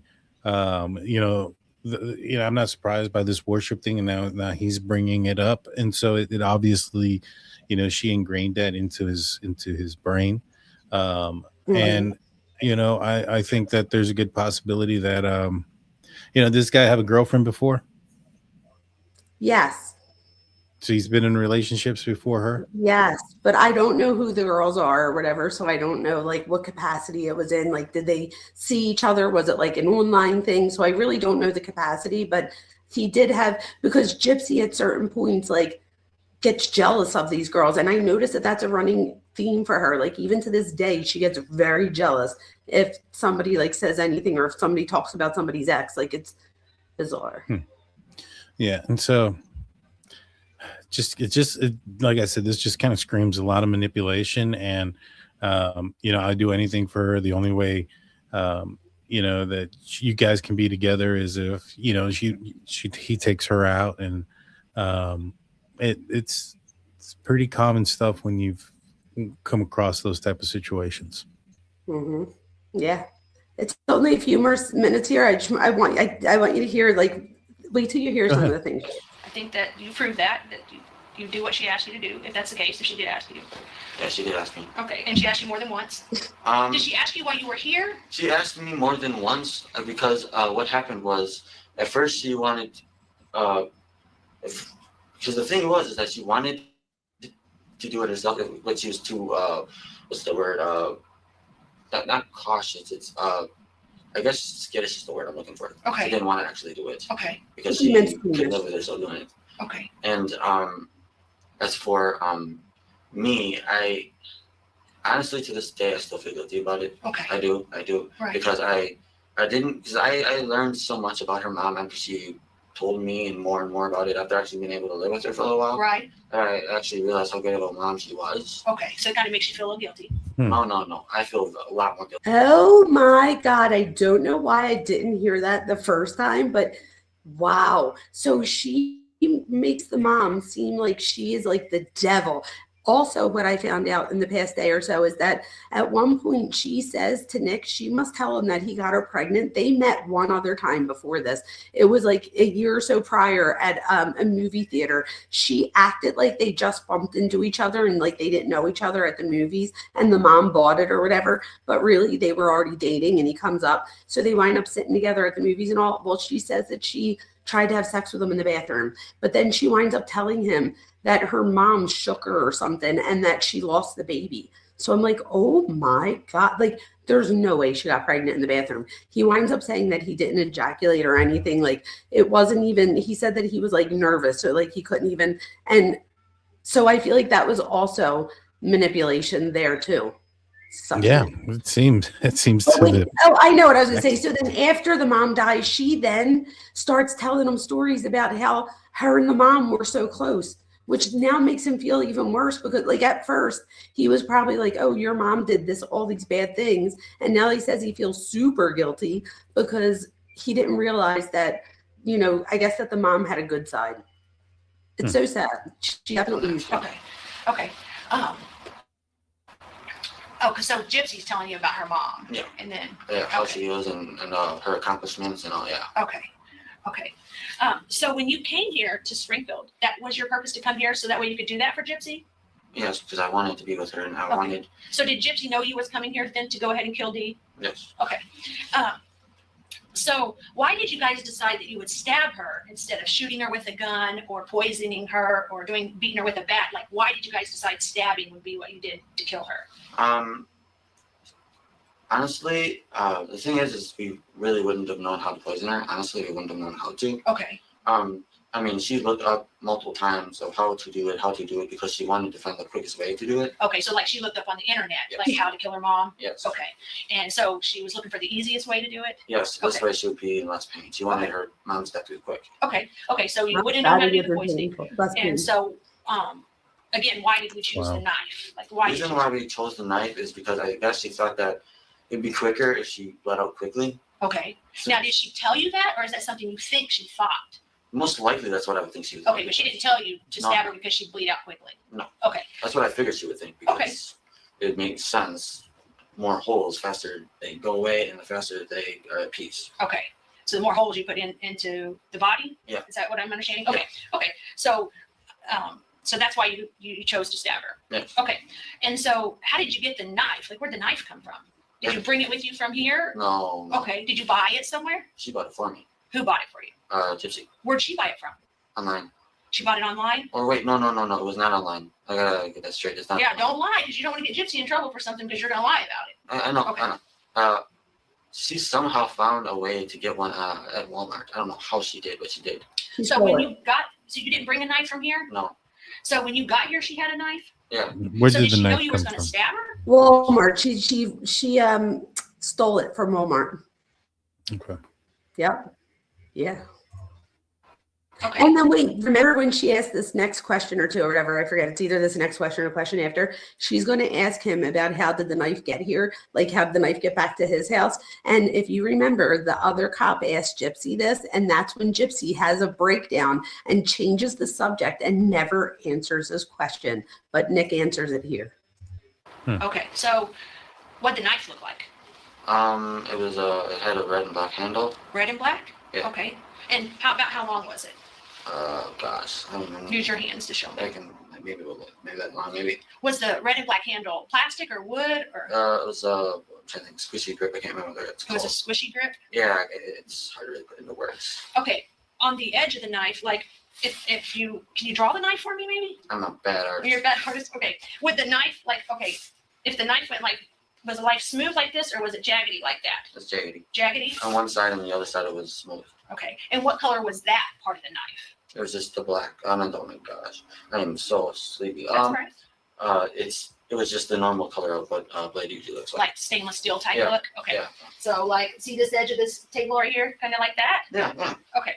So that's what that looked like. And then the handle was red and black, kind of squishy. Mm. Okay. Could you hold the knife with one hand or did it take two hands to hold the knife? One hand. One hand? Yes. Okay. Have you ever stabbed anybody before this? No, that's the reason why this was the very only one person I would ever do this for. Okay. Only person you do it for is Gypsy. This is the first time you ever stabbed anybody. Yes. Okay. So when you're stabbing Dee, where is she at? She's on her stomach. On her stomach where? On the floor, in the bathtub, or somewhere different? On her on the oh my gosh. I got it in my mind. Where 1 second. You're fine. Take your time. She was on the bed. Her bed. Her bed. In her bedroom? Yes. Okay. So was she sleeping on her stomach or just laying there watching TV or? Sleeping on her stomach. Okay, so she's laying in her bed sleeping on her stomach. Is she covered up with covers or uncovered or? It actually when I did it, it seemed like she had her it was almost like a nightgown on it seemed Okay. like. And she barely even was covered at all. Okay. So it was easy access to her body. Okay. So she didn't have a bunch of covers on her. It made it a lot easier to do that. Okay. And so when she's laying there, where's the first place you decide to stab her? And I just was in a random spot in the back. In the back, just random. Yes. Do you know how many times you stabbed her? 4. You stabbed her 4? Yeah, 4 times. Okay. The 4th one, I felt it go into, I think it might have been her lungs. Okay. Because it was harder to get out. Okay. Did it take one hand to get it out? 2 hands? I had to yank it out. Okay. With 1 hand. Okay. So it did. So the others came out easy, but that one kind of came out harder. Yep. Okay. And so, you only stabbed her 4 times. Are you sure about that? Well, as in stabbing, I stabbed her. Okay. But I did actually cut her one other time besides that. Okay. Where'd you It was cut her on at? the back of her neck. Okay. And did you use the same knife that you Yep. did the others with? Yep. Okay. And when you did the cross the back of the neck, did that even cause an injury, or did you see any blood or anything? Yeah, she was bleeding. Okay, she's bleeding. And so See did right you, there? Mm-hmm. That's getting information that only the person that committed the crime would have known. I was going to say, is that why she's getting so detailed? Because some of the stuff is like, if you have the knife and you know what the knife looks like, is it really important for him to describe it? But you're right, because what if it was green and he said But it's not only black and that, red? just like the injuries itself and the markings and where and the type of injuries and how many, the slash across the back of the neck. That's only something that the killer would really know. I don't think they would have put that out there. That's true. And I think it's interesting because she knows that she was stabbed 4 times, which is why she gets confused and says, are you sure it was only 4? Because as him being autistic, like his neurodivergence, he's taking everything she says literally. And because he considered the one across the back of the neck like a slash wound and not a stab wound, he says, no, I only did that 4 times. And then he's like, and then he does this, but you'll start to see that as she, like, I think she realizes that he's taking her very literally. So she starts asking him questions like, well, could there be some where like they didn't go all the way through? And he's like, oh yeah, yeah. So like it eventually adds up to the 12. But had she not asked him those follow-up questions, that might have been confusing. Like, wait, why do we have 12? And he only said 4. So I thought that was interesting. Is that something you would have done too? Like if you knew there was 12 and the person said 4, like would you have asked, were there other types of wound? Like how would you have tried to make that make sense? Yeah, no, I'd definitely be asking a lot more questions about the wounds, could there have been other ones that you didn't know about? Did you swing and miss or did you think you missed? Those type of questions, because if you got to get something that only the person would know. That specific one about the back of the neck, I was like, boom, Right? drop. Yeah, like that's the case right there. And they do wind up asking him if Gypsy does any of them. She asks her, right? Scream or holler? Or... Yes. What was she saying? First she said help, and then she didn't recognize who I was. So she said, who are you? And then she said, who are you? Yeah. Okay. And she didn't recognize who you are. She says help. She doesn't recognize who he is, but Gypsy tells the cop that the mom didn't like him and all these things. And like the mom only met him once, and it was like a random, like the mom thought it was random at the movies. Like she didn't even realize. So that, I thought that was interesting too. Like that's why I said Gypsy, even when she tells not the truth, but even when she like says like, oh yeah, that happened, she still lies throughout the whole thing. It's just been, it's bizarre. She called up for Gypsy, but Gypsy didn't do anything. Okay. She hollered for Gypsy.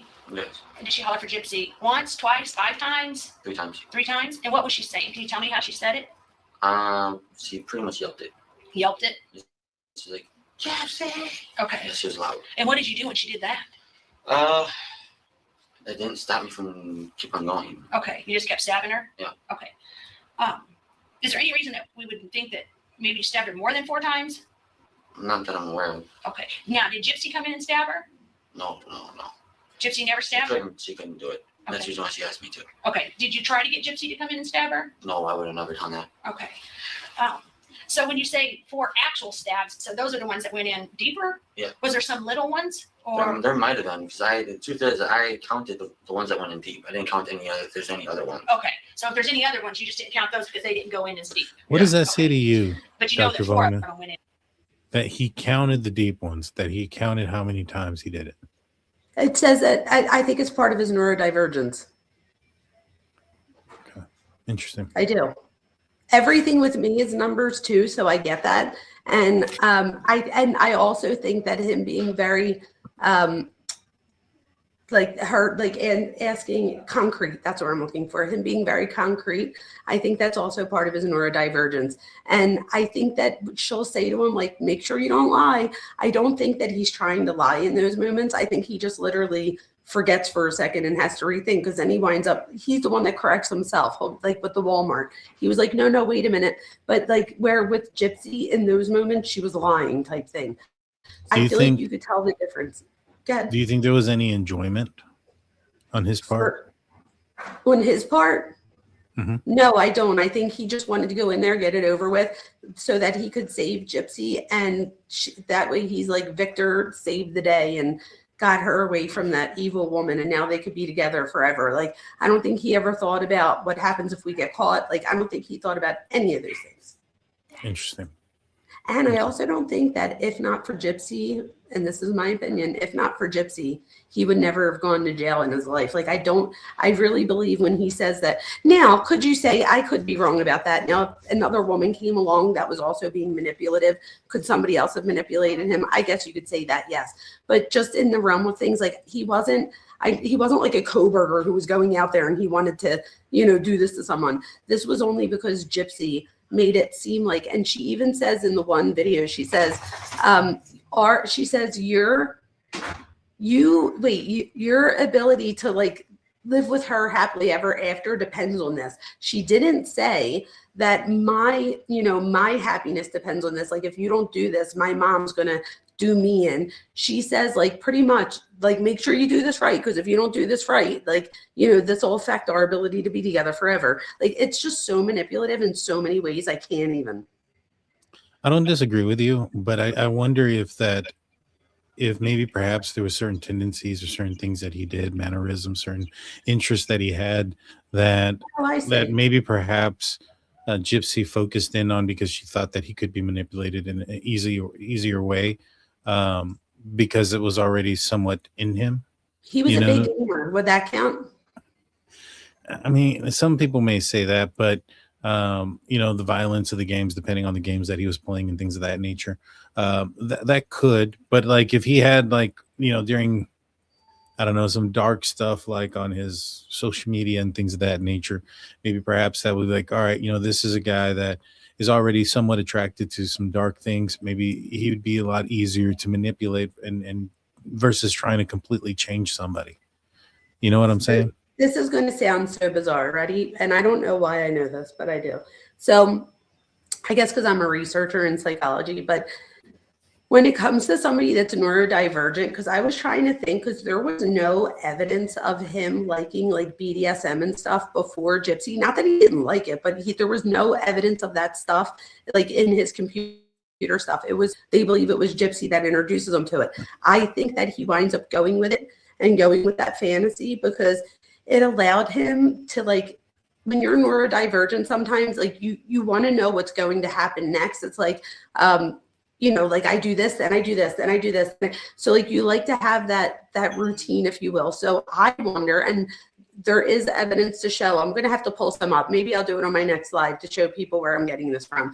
But there is evidence that somebody would be interested in something like that because it gives them a playbook. And again, this is for everybody that's neurodivergent, but they did find, and I don't want to go any further than that because I want to make sure that I have real psychological research to back this up. And I know that I do, but I just want to make sure that it's, I'll make sure that I do it next live on this. How about that? Anybody that's listening. So the next live we do, I'm going to see if there's a connection between neurodivergence and the routines of some of these activities. And I also want to see the thing about the online. I'm wondering if gaming and stuff, this is the thing. We know that with social learning theory, that for some people, video games could be detrimental, but for most people, it is not. Most people know the difference between fantasy and reality.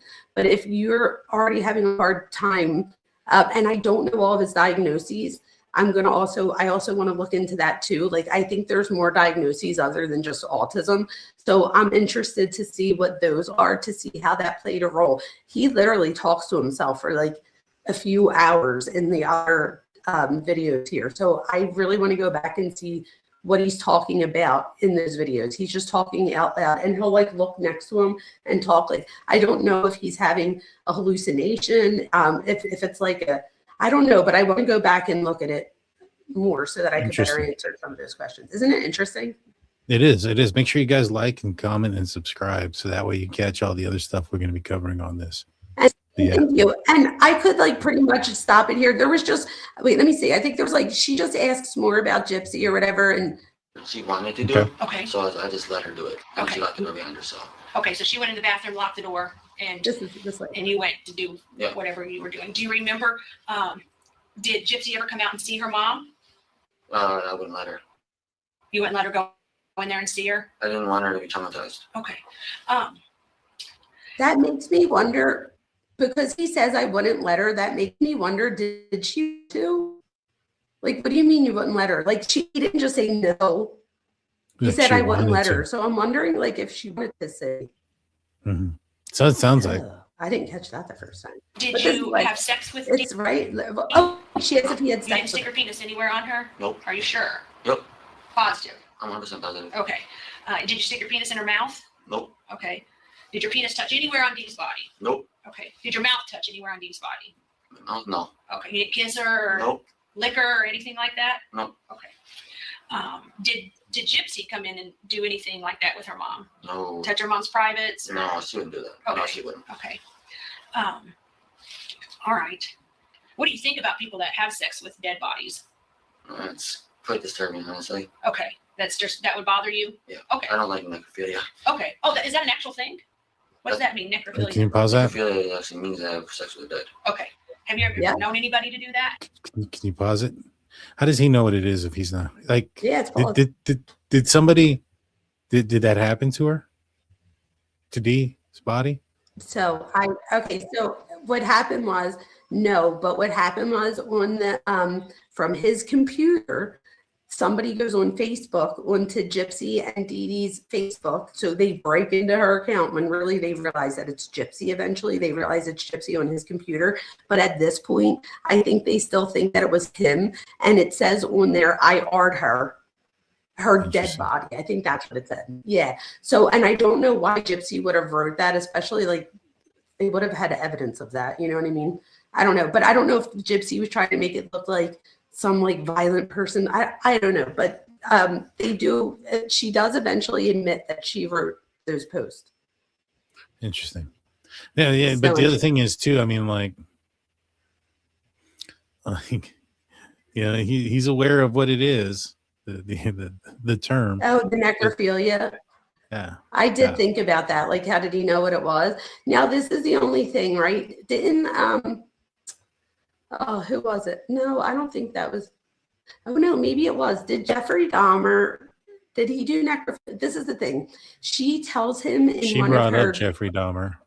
She does, and she first tells him that. Wait till you hear this, and this is where I'll like. Wrap up. So wait, let me back here. I think we watched enough of this.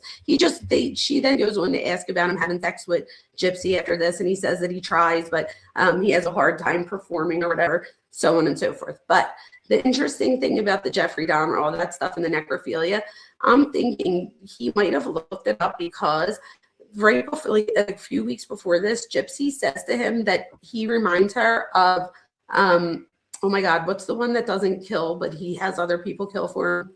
Oh my gosh. Manson. Yeah, Manson. She tells him that he reminds her of Manson. He then goes and watches a documentary and something else, and he gets mad at her. Like, he doesn't like talk to her mad at her. He's like, don't you ever. He's like, I am not like him. So then she's like, no, I meant Jeffrey Dahmer. But she calls him Jeffrey Dahmer. She's like, I meant Jeffrey Dahmer. And I don't know what his reaction was to that. I'm going to have to keep looking into that. But I believe Jeffrey Dahmer, like, so if he went and looked up the other one, maybe he looked up that one too. And I believed he did have S with. So I don't know if he then was just looking it up or if it was something he already knew about. And then that would go to your point. Could have there have already been things that attracted him as far as his thought process? You know, if she is this master manipulator, it could also be a way of manipulating him to search up these things so that when law enforcement go looking at his search history, they see all these interesting things that he was searching up. And it is on that level. I'm telling you, I think that's what it is. Yep. This is why I had to have you on, because I knew you would like some of the things that I had in my head that I wasn't really sure of. I knew to make clear, and that was one of them. I think that that's probably what it is. And even with like the Victor thing, so that she could say like, oh, he had these like mean personas, or he was this dominatrix or whatever. But then we see these, I don't know if she thought that they weren't going to be able to like track all of her videos and stuff, but throughout the videos, you realize that she's the one that creates the characters and not him. But my thing is, why did they give her a deal? They literally gave her a deal. She does 8 years. She's not only out, she's a mom now. What if I told you that one of her videos tells him, if we have a little boy, we're going to protect him. If we have a little girl, when she's 13, I'm going to make sure she loses her virginity to you. That's weird. And now That's she has a little disgusting. girl. But now she has a little girl. Like, ugh. I mean, I don't think the little girl's dad would ever do that. I'm just saying, just the fact that, you know, and she tries to say now that she's not the same person she was before, but we're talking about like 8 years prior. We're not talking about like 30 years ago. Yeah. Yeah. And I mean, and in that video, she also said that her evil, I guess, persona isn't as evil as his, and she's like, again, trying to build this evil person up, manipulate this guy into searching these things, make him want to be a Manson or a Dahmer. And also at the same time, if law enforcement goes and looks, they got their suspect. That's why she goes onto his computer and puts those things. So, because she knows if they find this on his computer, what else are they going to find on his computer? They're going to find these searches. They're going to find the search history. This is all going to lead back to him, and she's going to get off. She obviously, in my opinion, this is just my opinion.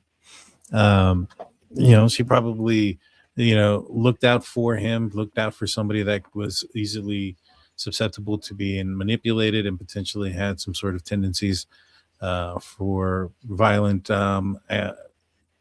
entertainment at the very least. And so kind of what it sounds like to me. Me too. I think she definitely sought him out as well. I think she like groomed him. She love bombed him. She did all the things. And I don't think that she really feels the guilt and remorse. And again, this is my opinion, but I don't, and even back then, like she literally rolls on him in that she was just doing those videos right before this. And then when it was time for her to realize that they were onto her, she then just rolls on him and is like, yeah, he was a violent person. He hated my mom. Like, and it was like, wait, what? So my thing is, do you think, and again, this is just an opinion, you guys, but do you think that this is how we'll kind of sum it up? Do you think she got over on the investigators? Because my thing is, there's clearly, when you look through these case files, there is, and this is only part of the case files, there is clearly enough evidence, in my opinion, to show that she was just as responsible for this as he was. So if he's doing life without parole, should she have gotten a trial and gotten that too? Or like, does she get off easy? She has a baby now. She's married. So was she found guilty or did she take a plea? Took a plea, but like, why didn't he get a plea? Well, so here's the thing with her. You have jury can be a coin flip, and if they find some sort of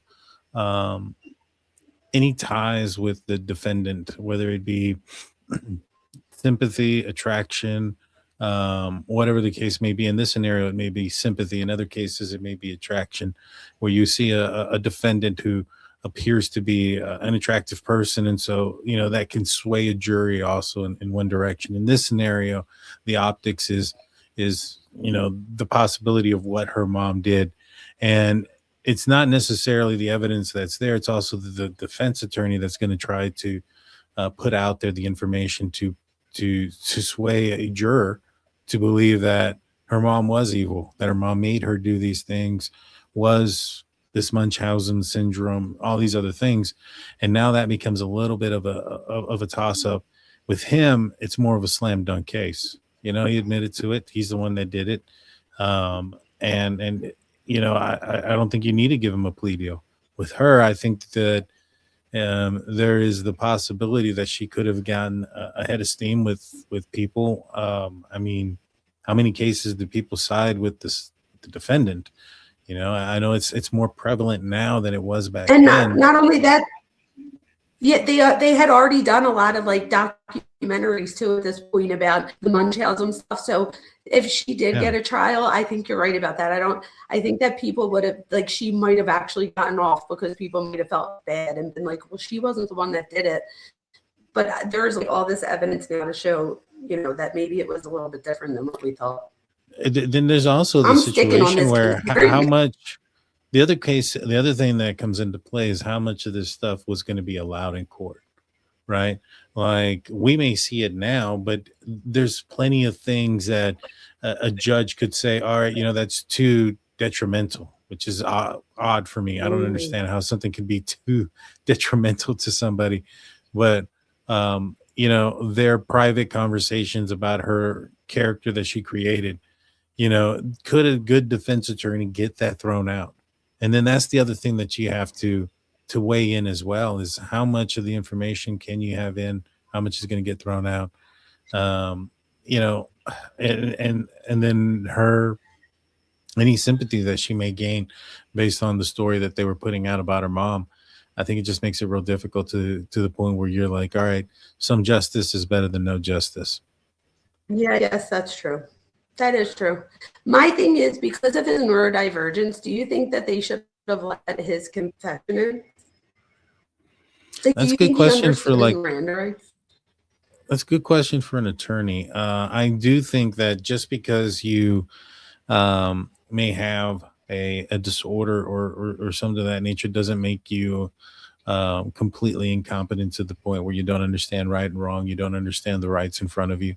You don't understand the now if they were if this guy was completely inept and had the inability to comprehend, then yeah, that's one thing. But I don't think that was the case in this scenario.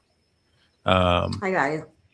You know, I think that just like Brian Koberger, where he was on the spectrum, just because you're on the spectrum doesn't mean that you don't know the difference between right and wrong, and that you don't know when somebody tells you, do you understand that the words that can be used against you or can be used against you? Because at the end of the day, it's not like he was a juvenile. He was what, 26 years old? He's an adult. And Yeah, so or older, maybe 27 or something. yeah, and so I don't think it should have been thrown out. You know, I know nowadays, when did this happen? This happened some time ago, right? So back then it probably definitely would. 2015. Yeah, definitely wouldn't have. Nowadays, there's, there could be some leg to stand there. I can see that being a reason to perhaps maybe not get the death penalty or things of that nature, but not necessarily throw out the confession. Kind of like Brian Koberger, they wanted to throw out the death penalty because of his autism and stuff.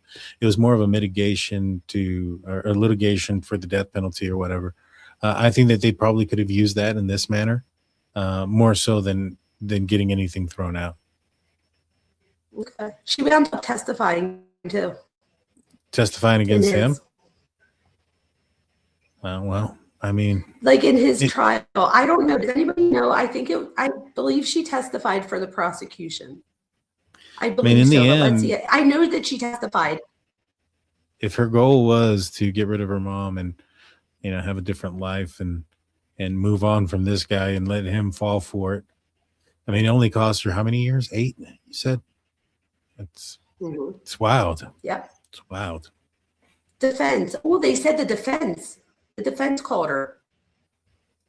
Oh, I need to go and listen to it. Like you could find the trial and stuff on YouTube. So I'm gonna go back and listen to her testimony for sure. Interesting. Said it was a mess. But anyway, Daniel, I don't want to keep you all night, and I am just so appreciative that you did this so last minute.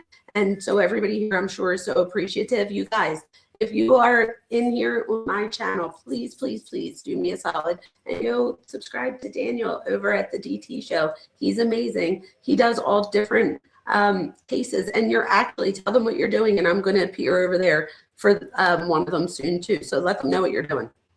So yeah, I've been covering the Spencer Tepe and Monique Tepe murders, double homicide in Ohio. Columbus, Ohio is the dentist and his spouse. There was a recent arrest. An ex-spouse was arrested, Monique's ex-husband. They've been divorced for 9 years. He apparently, I kind of called this, like, I don't like to toot my own horn here, but I said that this was a very calculated offense. I felt like this was possibly somebody that was very similar to Brian Koberger, where they took a lot of time and effort. And we've recently found out that that seems to be the case. The guy went out there, signed up for work, put his phone on a cot, left it overnight, traveled 400 miles, committed the murders, traveled 400 miles back, and then got his phone and went and then did a surgery. He was a doctor. Found out, I think here recently, he had a silencer and some other things. There was a lot of evidence, in my opinion, that really pointed out that this person had calculatedly committed this crime. One of the biggest clues was the fact that this person didn't drive up to the house. This person walked from at least a block away. So, that's not the sign of somebody who's losing control. That's the sign of somebody who knows what they're doing. There was no sign of forced entry. There was no sign of a motive at first, and we found out later that nothing was ransacked, and the bodies were found inside of the inside of their bedrooms on the second floor. All this indicated to me that the dentist nor the dentist's wife had allowed the perpetrator into the house. This wasn't somebody that they knew, And it also told me that the objection of, or the object of the crime was to go into that room and take out both, the teppies. And come to find out, absolutely everything was exactly as I called it. This guy was calculated. He, in my opinion, there's some things, and I'll break it down to you when we look further into it. There's a camera in the alley. He looks down as he's passing the camera, looks up as he's passing by, is making these weird steps. My opinion, trying to hide his gait or try to hide his steps. And yes, and I saw that. To me, that told me if this is somebody doing that, this is somebody that's really planned this out. There's a lot of forethought. There's a lot of planning involved. And so I want to get your thought process on the kind of person it takes, or what kind of person it is that is going to wait this amount of time, who's going to commit this type of crime, who, when walking into the bedroom and faced with, because so like, for instance, I think that he took everything away that he wanted. He took away her, he took away him, their relationship, their marriage. Didn't take away the kids. I think this is a narcissist. I don't really think narcissist likes kids. And so he didn't do anything. He left the kids there by himself. And that was one of the things that I had brought up in my last live, is I think that he took what he thought was going to be his. And, when you have a narcissist, a lot of people ask, why didn't he do anything to the kids? If he's a narcissist, he doesn't have any feelings. Why would he care? Well, I don't think that the kids were anything that he wanted in life. I think everything else that they had together was. And so I want to get your opinions on those things. There's so much about the case that I want to get your opinion as we find out about this guy named Michael McKee, who's the alleged murderer in this case. Very strange, very, very weird. And I think you can be a pretty good asset to it. I think so too. And it's not lost on me that it happened in the bedroom, like in the marital bedroom. Like I really feel like there's so many things that go into things, like even if he didn't plan it to be in the bedroom, the fact that that's where it wound up happening. Like, so there is so much symbolism in this too. So I look forward to it, and hopefully everybody tunes in for that on both of our channels. That's going to be very interesting, so make sure you guys tune in for that. And then for me, I'm not sure what I'm doing next. Probably this again, because I'm like deep into this. I'm like hooked for some reason. I don't know what it is, but hopefully I might, we're going to get different people coming in. I don't want to, still engage up, but we're going to have different people coming in. We had you come in tonight to talk to us about it, and we'll see what happens. There you go. Well, I appreciate everybody. Thank you guys for joining us tonight. I appreciate you. Thank you so much. I appreciate you. And you guys, I need less than 10 subscribers to get to, I think it's 4,400. So if you guys could please hook me up with those 10 subscribers, that would mean everything. Go sign up and go subscribe, guys. You guys know what to do. I'll see you guys probably tomorrow sometime. I'll let you guys know. Until then, we'll see you then. Good night, everybody. Peace out. Thank you. Good night, everyone. Thank